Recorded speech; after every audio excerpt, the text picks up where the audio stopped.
In my other videos, I have talked a lot about the problems with building information modeling and electrical engineers, and there are a lot of them. Building information modeling was not built with electrical engineers in mind.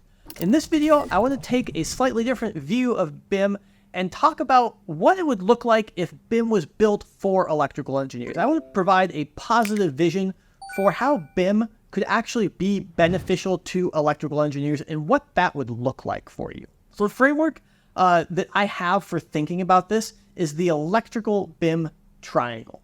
The triangle has three sides to it.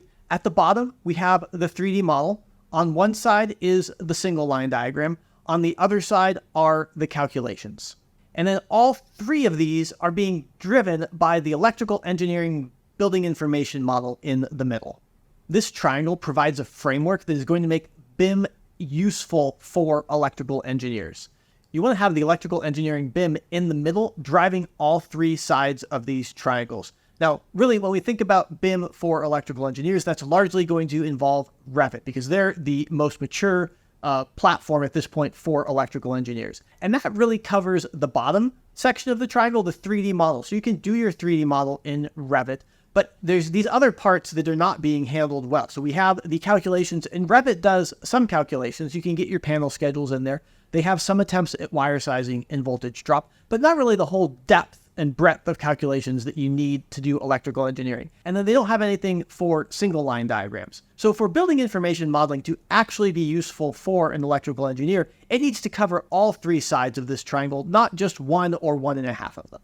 When you have a model that drives all three sides of these triangles, then you can do things like change the name of a panel. It's going to update in the 3D model. It's going to update on the single line diagram. It's going to update in the calculations. So you want to have that one change propagate to all three different places in your model. If you increase a panel bus size, that needs to be reflected on the single line diagram with a new label there. In your calculations, that's probably going to be a new feeder size. So that's going to impact your fault calculations and your voltage drop.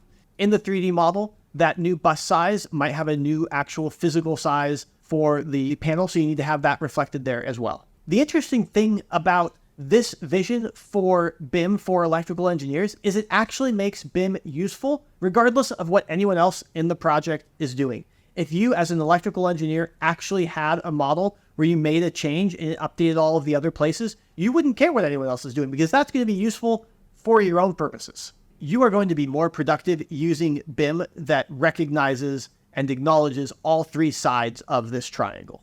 And note that if you are working with other people, if you need to do 3D coordination, the 3D model is in there. That's part of this triangle. So you can be involved in coordination. You can make sure your panels fit in the electrical room. You can make sure that your feeder conduits are coordinated with the ductwork and sprinklers in a building.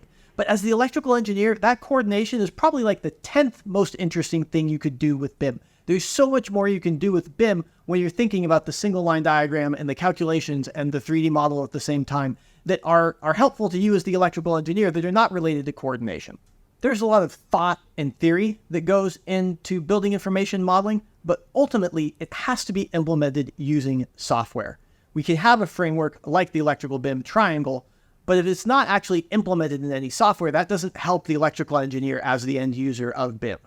Ultimately, these visions of BIM need to be implemented by software developers for people in the industry, such as electrical engineers, to use. That's what my company, Design Master Software, is trying to do with ElectroBIM.